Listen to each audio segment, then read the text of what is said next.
다음 참가자는 개운중학교 이지헌 학생입니다. 큰 박수 부탁드립니다. 주제는 내 동생 지혁이는 다른 더하기 2에다입니다. 응원단이 압도적이에요.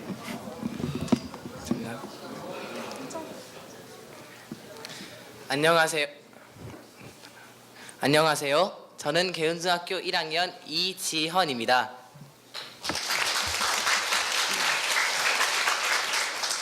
부모님 다음으로 자기 자신을 가장 잘 아껴주는 사람은 누구일까요? 여러 답을 할 수 있겠지만 아마 형제나 자매가 있는 사람들이면 형, 누나, 동생이요 라고 말할 것입니다. 동생은 형과 많은 것을 공유합니다. 유전자도 공유하고 즐거움과 기쁨, 슬픔도 함께 나누죠. 이렇듯 동생은 누구에게나 소중한 가족입니다. 저에겐 저보다 4살 어린 남동생이 있습니다. 이름은 이지혁이고 나이는 10살입니다. 그러나 제 동생 지혁이는 다른 사람과는 다른 조금 특별한 동생입니다. 왜냐하면 지혁이는 자폐라는 장애를 가지고 있기 때문입니다. 자폐는 자신만의 세상에서 살아가는 것이라고 전 생각합니다. 그 세상은 모든 것이 우리가 사는 곳과 다르고 시간도 느리게 흘러갑니다. 그래서 제 동생 지혁이는 시간이 지나도 어린아이처럼 박수치고 같은 말을 반복하면서 소리를 지르고 자주 웁니다. 이런 아이들의 이야기란 무척 힘들고 어려운 일입니다. 전 물론 지금도 동생을 100% 이해하는 것은 아니지만 처음에는 조금도 이해하기가 힘들었습니다. 내 동생은 왜 다른 사람과 틀리지? 쟤는 왜 저런 행동을 하지? 라고 생각했습니다. 그러나 동생과 함께하는 시간이 길어지면서 전 알게 되었습니다. 지혁이는 틀린 게 아니라 조금 다르다는 것을 말입니다. 그리고 전 저와 동생이 조금 다르다는 것을 인정하고 입장 바꿔 생각해보려고 노력했습니다. 그렇게 해보니 동생이 화를 내거나 짜증을 낼 때는 그만한 이유가 있다는 걸 알게 되었습니다. 예를 들면 배가 고프다든지 누가 약속을 어겼다든지 등등의 이유가 있었죠. 심지어 그 이유 중에는 누구라도 짜증을 낼 만한 이유도 있었습니다. 그래서 전 동생을 이해하기 위한 노력을 시작했습니다. 전 부모님과 함께 전문가들이 집필한 관련된 책도 읽어보았고 복지관과 치료센터에서 하는 치료활동에도 관심을 가지게 되었습니다. 그리고 무엇보다 동생과 마음을 나누고 소통하려면 관심과 애정이 중요하기에 전 바쁘더라도 하루 30분은 꼭 시간을 내서 동생과 놀아줍니다. 비행기를 태워주거나 놀이터에 데리고 나가거나 하는 등등의 방법으로 말이죠. 그 중에서도 숨바꼭질하는 것을 좋아하는데 특히 지혁이는 숨는 쪽을 좋아해 전 지혁이를 잘 찾아줍니다. 이 밖에도 학교 숙제를 도와주는 등 여러 노력을 하고 있습니다. 전 지혁이를 보고 나와 다른 사람을 이해하는 방법을 배웠습니다. 사람은 모두 느끼는 것이 다르고 가지고 있는 것이 다르기에 사람을 이해하는 가장 기본적인 조건은 서로 다름을 인정하는 것으로부터 시작된다는 걸 말이죠. 전 이런 점을 가르쳐준 동생이 너무 사랑스럽고 고맙습니다. 이상으로 발표를 마치겠습니다. 저의 이야기를 들어줘서 감사합니다.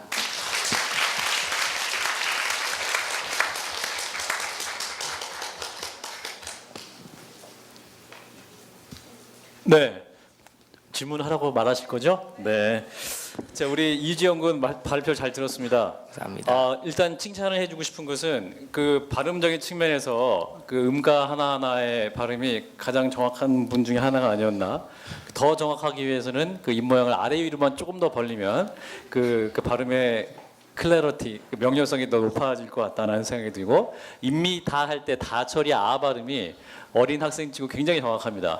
원래 아나운서도 잘 못하는 발음인데 저는 잘하죠. 근데 그러나 농담입니다. 예, 근데 아무튼 굉장히 발음적인 점에 칭찬해주고 싶고 근데 이제 그 동생 지혁이랑 다름이잖아요, 그죠? 이야기 주제 자체가 다름 더하기 이해인데 그 다름의 어떤 갈등 지점이라든지 그게 좀 명확하게 드러나지 않았던 것 같아요. 그러니까 동생 지혁이랑 뭐가 달랐고 그 달라서 어떤 갈등도 있었는지 그런 부분이 뭐가 있었죠? 예를 들면 보통 동생은 막 나이 차이가 막 10살이 넘어가거나 그러지 않으면 막 형하고 잘 놀고 그러잖아요. 근데 저는 동생이 장애가 있어서 계속 어린아이에 머물러 있으니까 제가 계속 양보해야 되고 계속 저만 챙겨둬야 되고 이러는 거에 스트레스를 받은 적도 많고 그렇습니다. 네, 감사합니다. 이지연 학생한테 하나 물어볼게. 그 이해는 결국 틀린 것이 아니라 다르다는 것을 인정하는 데서 결국 이해가 시작된다, 이 말을 내가 몸으로 체득하고 이해하는데 한 60년쯤 걸린 것 같은데 지금 중학생이 그 얘기를 해서 요새 인터넷이 있어서 정보의 바다가 있어서 그걸 이해하나, 그래서 나는 왜 이렇게 그 정보의 바다가 없는 데서 살았나 좀 굉장히 억울합니다. 여러분들은 정말 좋은 정보가 있는 데 있어서 이 어려운 거를 정말 아주 간단 명료하게 이렇게 설명하고 해서 참 그 이지연 같은 학생이 있어서 우리나라의 미래가 굉장히 밝구나 이런 생각이 듭니다. 그래서 하나 물어보고 싶은 것은 다르다는 것과 틀리다는 것을 물론 그 동생이 있었기 때문에 그 상당히 이해의 속도가 빨랐던 것 같은데 그 지금은 그 동생에 대해서 좀 더 잘 이해할 수 있게 됐어요. 물론 지금도 아까 말했듯이 다 이해하는 것은 아니지만 그래도 좀 더 입장 바꿔 생각해 보려고 하고 그러다 보니까 지금도 조금씩 더 많이 이해가 되고 있는 것 같습니다. 네, 앞으로 이지연 학생이 훌륭한 학생으로 성장하는데 그 동생이 큰 도움이 될 것 같다는 생각이 듭니다. 수고하셨습니다. 감사합니다.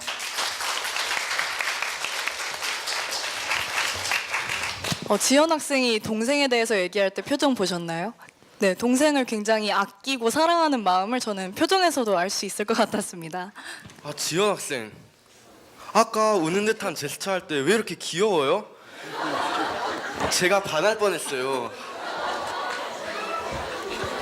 빨리 화제 전환을 할 필요가 있을 것 같습니다. 네,